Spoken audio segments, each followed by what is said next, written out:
Hi, it's day 3 at Pi World in Barcelona, and we're in the Partner Pavilion talking to Tim Salter of Beran Instruments. Tim, how are you doing today? I'm fine, thank you. Yeah, very good.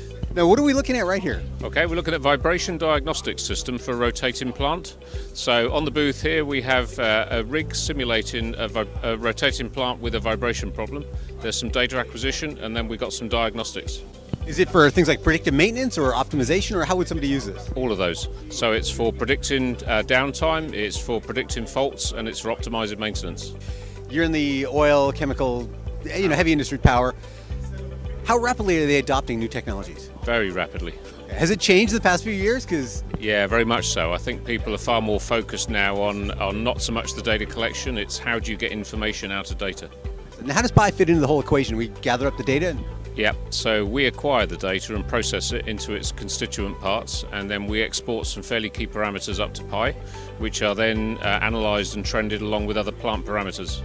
Now, can you describe what's going on in some of the lines here? Because we have the rotating equipment here. Yep, so here we have a rig which is simulating a rotating piece of plant with a fault. There's a motor driving a few other areas, and there's something which can generate some out of balance.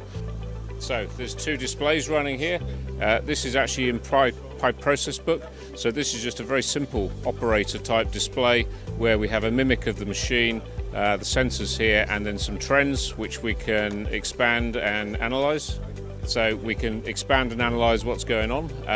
We've also got some diagnostic software of our own, which splits the signal much more down into its constituent parts. So here we have a multi-display where we have a spectrum which shows where the vibration frequency and energy is coming from, time domain signal, and a number of other displays that we can select off the menu. Now, what kind of savings, have you seen of people actually using vibration analysis to prevent an accident or prevent a breakdown? Yeah, it's not so much prevent an accident, it's more about trying to prevent a machine getting a shutdown. So our market is largely power generation, where if you get a main turbine go down or one of the associated critical plant that would stop the main turbine running, that's hundreds of thousands of dollars a day. Excellent, that's a lot. Okay, well, thank you very much, Tim. Okay, thank you.